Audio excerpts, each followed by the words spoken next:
संसद के बजट सत्र का आज 7वां दिन है, लेकिन कामकाज से ज्यादा शोर शराबा हावी है।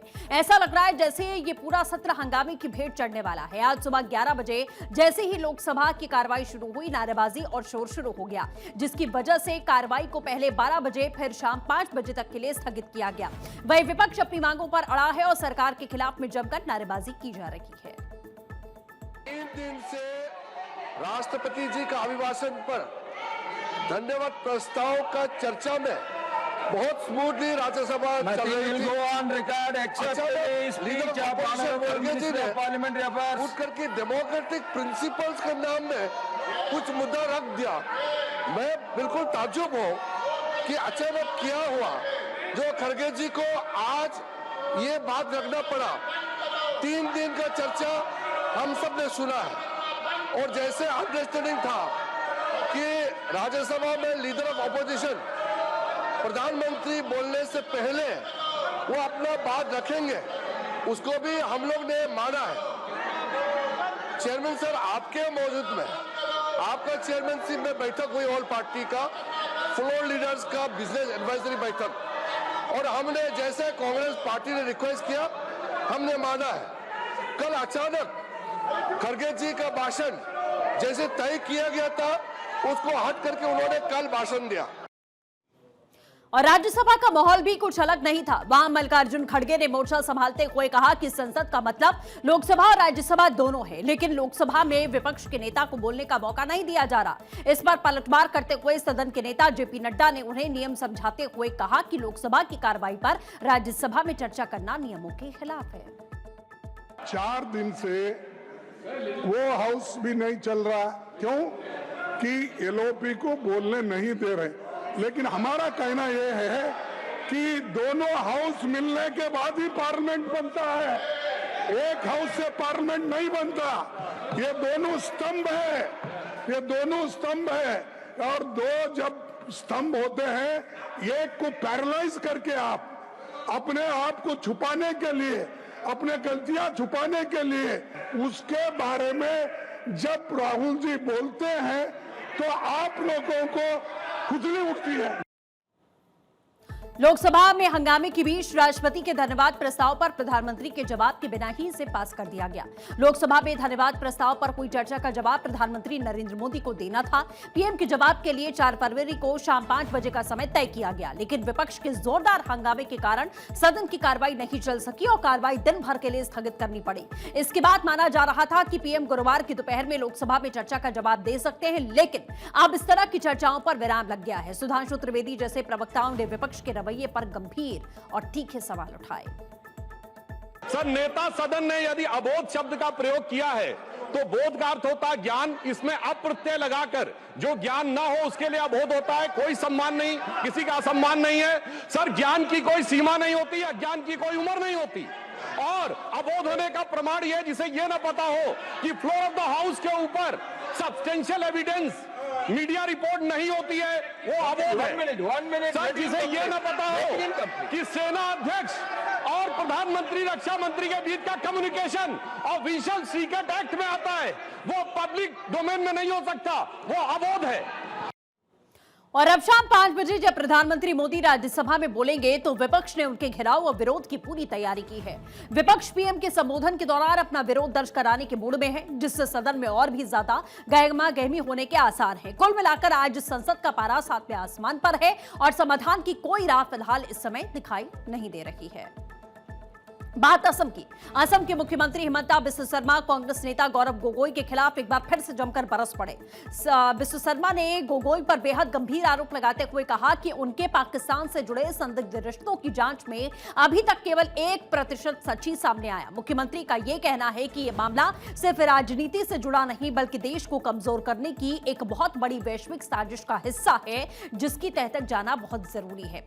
पत्रकारों से बातचीत करते हुए मुख्यमंत्री ने साफ किया कि असम पुलिस की किसी एक इंसान के पीछे नहीं पड़ी, बल्कि वो पूरे एक तंत्र के खिलाफ में जांच कर रही है। बिशु शर्मा ने आरोप लगाया कि गौरव गोगोई और उनकी ब्रिटिश पत्नी के सीधे तार पाकिस्तान से जुड़े हुए हैं। उन्होंने इसे एक बेहद संवेदनशील जांच बताया और कहा कि इसे केवल राज्य की राजनीति के चश्मे से नहीं देखा जाना चाहिए, क्योंकि इसमें विदेशी हाथ होने की पूरी आशंका है। हेमंता बिशु शर्मा ने अपनी बात को आगे बढ़ाते हुए कहा कि अभी बहुत कुछ सामने आना बाकी है। उन्होंने बताया कि अभी तक इलेक्ट्रॉनिक सबूत, भारत सरकार से जुड़ा डेटा और इंटरपोल का सहयोग नहीं मिल पाया है, जिसकी वजह से जांच की रफ्तार थोड़ी धीमी है। बिशु शर्मा के मुताबिक जैसे जैसे सबूतों की कड़ियां जुड़ेंगी, वैसे वैसे इस बड़ी साजिश के और भी चौंकाने वाले खुलासे होंगे, जो कि पूरे देश को हिलाकर रखेंगे। वहीं राज्य में होने वाली विशेष जांच प्रक्रिया को लेकर भी मुख्यमंत्री ने बड़ा बयान दिया। उन्होंने कहा कि असम में जब भी यह प्रक्रिया शुरू होगी तो वो बहुत व्यापक और सही तरीके से की जाएगी, कोई भी गुनहगार बच ना पाए। फिलहाल गौरव गोगोई को लेकर बिशु शर्मा ने इन तीखे बयानों ने असम की राजनीति में खलबली पैदा कर दी है। विपक्ष की ओर से भी इस पर तीखी प्रतिक्रियाएं आने की उम्मीद जाहिर की जा रही है।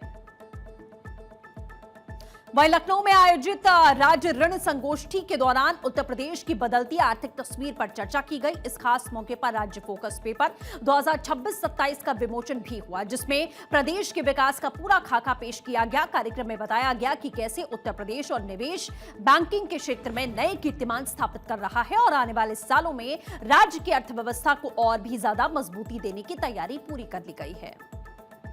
कि जो नियम देश के अंदर, दुनिया के अंदर भारत पे लागू होते हैं, वही चीज भारत में यूपी पे लागू होते हैं। एकदम वही परिस्थितियां हैं, वही परिस्थितियां हैं। 17 के पहले यूपी की स्थिति क्या थी? कहां थे हम? न विकास था, न रोजगार था। प्रदेश के अंदर कोऑपरेटिव सेक्टर में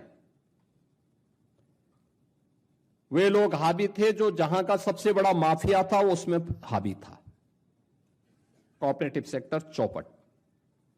16 जिला सहकारी बैंक, रिजर्व बैंक ने उन्हें डिफॉल्टर घोषित कर दिया था और बंदी का आदेश कर दिया था।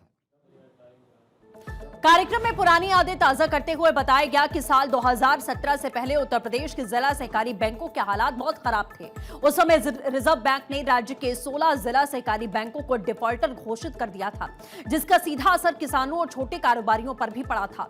बैंकों की साख गिर चुकी थी और उनके पास लेन देन के लिए पर्याप्त फंड तक नहीं बचा था, जिससे बैंकिंग सिस्टम पर लोगों का भरोसा कम होने लगा था।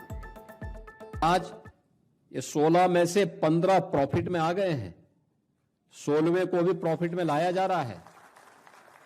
टैक्स की संख्या बढ़ी है, हमने उनके टर्नओवर को बढ़ाया है, उनके क्रेडिट की सीमा को बढ़ाया है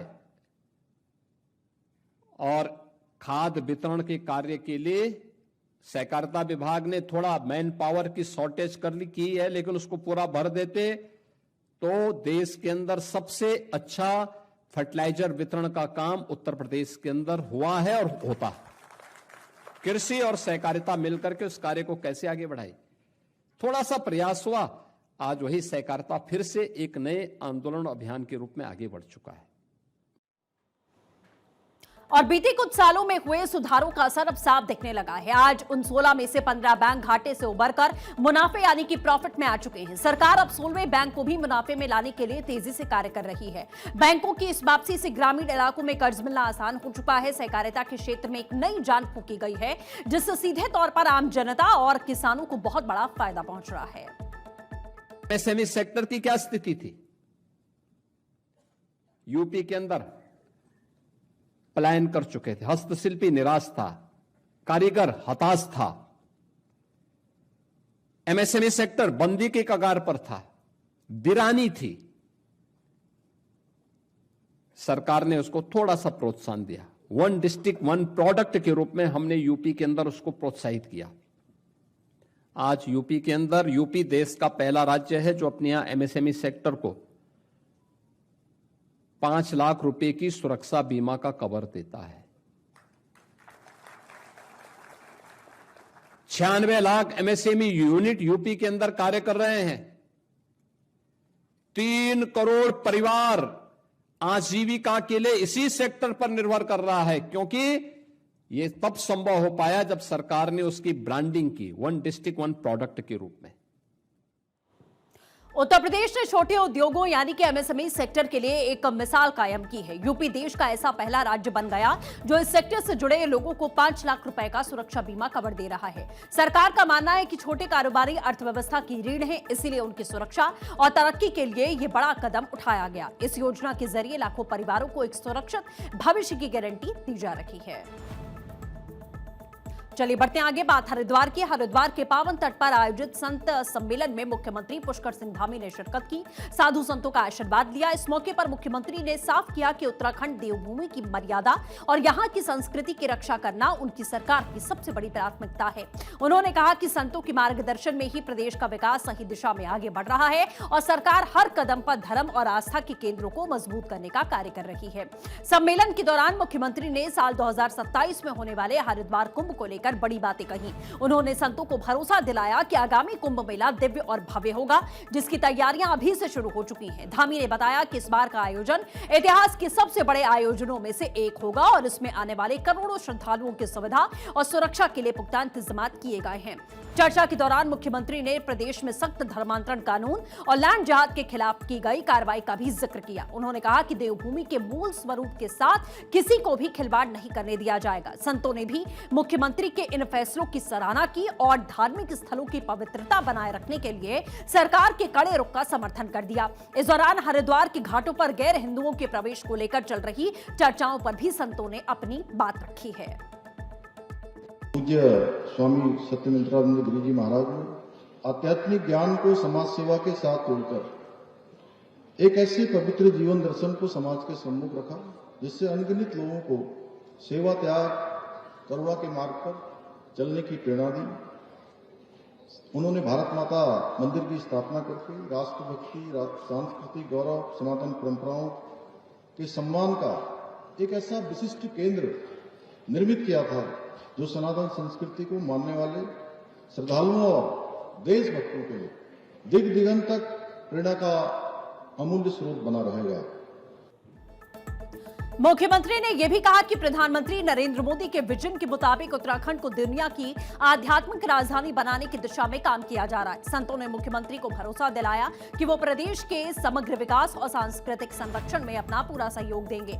अंत में मुख्यमंत्री ने सभी अखाड़ों के प्रतिनिधियों से मुलाकात की और कुंभ की व्यवस्थाओं को लेकर उनके सुझाव भी लिए ताकि आयोजन में कोई कमी न रह सके।